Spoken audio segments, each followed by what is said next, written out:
Sup fellas, welcome to my Russian story.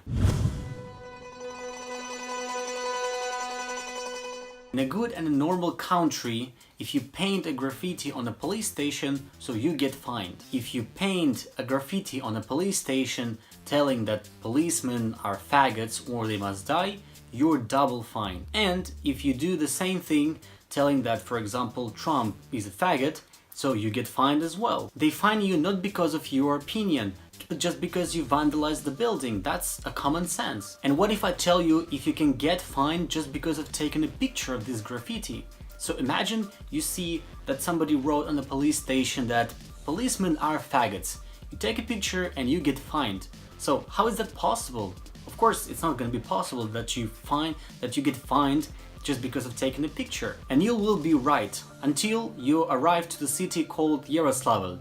So this a gorgeous city of Russia has a little legal exception for those who have some problems with the Mr. Putin. Okay, so now you're prepared and let's see what's going on here. As you can see on the picture, somebody painted on white columns of the building of the regional police department of Yaroslavl a phrase that offends Mr. Putin. Literally, it means Putin is faggot. Yeah, very simple. And I'm not even sure if I can say that, because probably YouTube can find me for that, but anyway, let's continue. So the guy called Kirill took a picture of this graffiti that was made on the building of a regional police station and published it on Facebook. Time passed, people who made this graffiti were arrested and of course fined and punished. But one day Kirill was called by a policeman to come to the police station and to talk about this picture that he published on the internet. And after the conversation he was punished because of the publishing this picture and because lots of people saw this picture on the internet.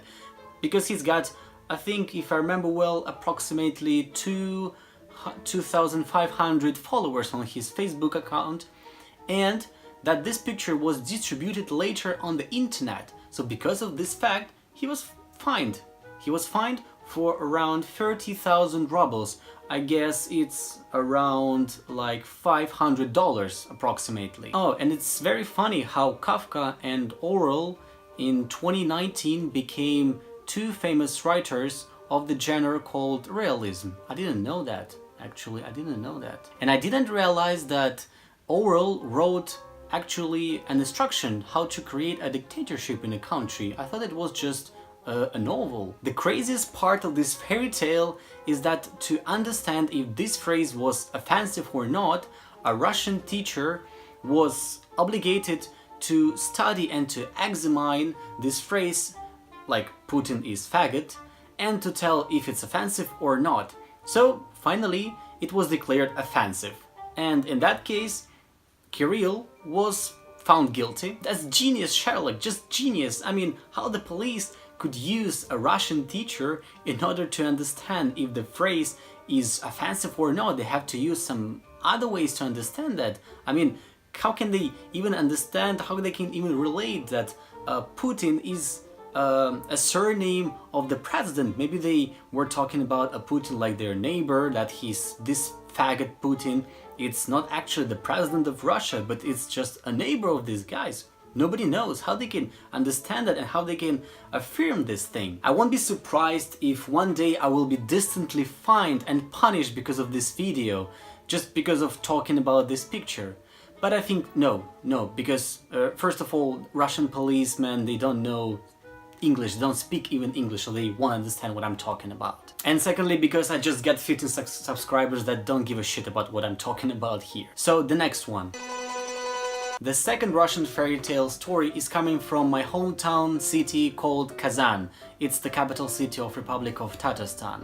It's a nice city to tell the truth, but not the governor of it. A couple of months ago, there was a big scandal in Russia, in Russian Federation. The scandal was related with the food that is supplied to Russian schools. The food didn't have a good quality and the food basically was spoiled, so the student had to eat this kind of food. And the company that supplies this food to Russian schools, in most of the Russian schools in the country, is related with the President Putin cooker called Yevgeny Prigozhin. You can check it out, this information, in the Russian internet if you know the Russian, of course. Dozens of kids got sick because of that food, and the massive scandal appeared in Russian news. And my hometown Kazan found the best way to examine the quality of the food at schools by just obligating the deputies and other governors to go to the schools to check out dining halls of the schools in order to see what kind of quality of the food is there. So they have to go there using only $1 or 69 rubles in order to order the lunch and see what is the quality of the food. So they must check well the dining halls, they must check the capacity of these dining halls, I mean the space, how many seats are there, and if it is enough for the students as well, and give their feedback. Every day from Monday to Saturday during 1 month. During this time they have to go and check out all the educational centers of the Kazan in order to find out if there are some bad things that they have to punish for. And the funny thing is that all deputies have to do so except the mayor of the Kazan. He's got other things to do, fellas, so that's the rules of the game. I can do nothing here. This initiative reminds me of the typical Soviet way to control all the things. So I can explain you how it works. So instead of creating normal functioning departments or creating departments that have to regulate and control all these things, they just send other people that have no relationship with this thing in order to check out what's happening there. So this is crazy, it makes me feel very crazy. So why they can't just create a normal department that will supervise things related with the food and with the schools, with educational center? Imagine that a deputy comes to the school and has to use only $1, like 69 rubles, in order to have a lunch, like a full lunch for one adult person. Of course, what they will find out is that the quality of the food that everyday children have to eat is very bad. It's completely bad. It's nasty, absolutely. I remember myself like studying at the Russian school, and even if it was like a high quality school, there wasn't good food actually, because it's a state school, it's a public school, okay? It's not just a private school. That's the problem, that's the difference and the problem between a private school and the public school in Russia. So I think after the checking all these things in the dining halls, they will find out that lots of problems are there. And I'm sure it will be like the similar situation that happened in winter in the city of Saratov, where the mayor decided to use the public transport to get to his work. And what he found out that the public transport is completely fucked up, like completely. And the people there are super angry, the drivers are unfriendly, and he literally was fucked up there, because one driver of the bus driver, he said to him like, get the fuck out of here, just because he was angry, just because his day started badly today. So, and in this case, of course, all the deputies that go to check out what's happening with the food at schools, they will find out that it's bad, it's completely bad. It's impossible to eat something only for $1. Imagine your kid is going to school and using only $1 in order to get a good lunch or a good dinner. So I'm sure they will be at the same situation as the Saratov's mayor, like somebody at the school will tell them like, get the fuck out of here, what are you talking about? So imagine yourself in the same situation, like you are controlling and supervising the city, and then you find out that everything is bad. So what are you doing? What are you doing as a deputy? What are you doing as a governor or as a mayor of the city? I don't understand that. Okay, so the next one.